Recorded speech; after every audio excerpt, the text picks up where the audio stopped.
বেশ কয়েকদিন যাবৎ অস্কারজয়ী সুরকার এ.আর রহমান ও সায়রা বানু দম্পতির বিচ্ছেদ নিয়ে বিভিন্ন মহলে চলছে আলোচনা। কয়েক ঘন্টা পরেই সেই আলোচনায় যেন ঘি ঢেলেছিল রহমানের দলের বেস গিটারিস্ট মোহিনী দের বিবাহ বিচ্ছেদের ঘোষণা। শুরু হয়েছিল নানান গুঞ্জন, তবে এবার এ.আর রহমানের সঙ্গে সম্পর্ক নিয়ে মুখ খুললেন মোহিনী। কি বললেন তিনি?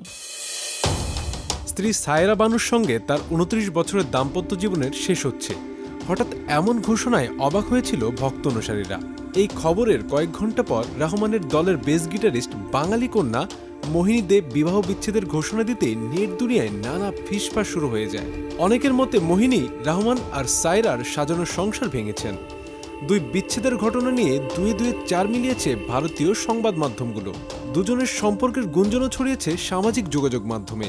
বিষয়টি নিয়ে এ.আর রহমান ও সায়রা বানু খোলাসা করলেও নীরব ছিলেন মোহিনী।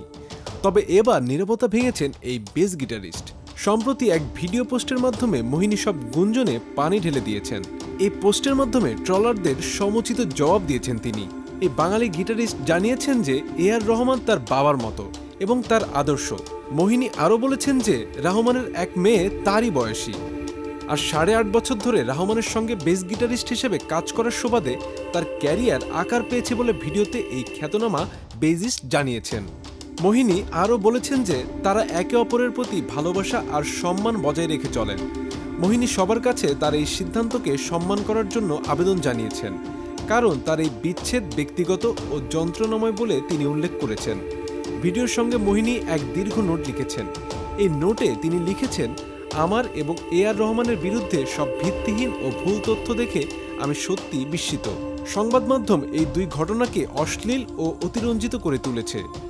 রহমানের সঙ্গে ওনার ছবিতে কাজ করেছি এবং বিভিন্ন ট্যুরে গিয়েছি। আমি ৮.৫ বছর ধরে ওনার সঙ্গে কাজ করছি।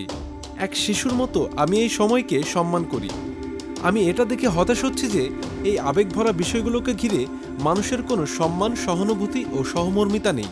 এ.আর রহমান একজন কিংবদন্তি, আর উনি আমার পিতৃসম। আমার ক্যারিয়ার গড়ার এবং আমাকে গড়ে তোলার পেছনে ওনার অনেক বড় অবদান রয়েছে।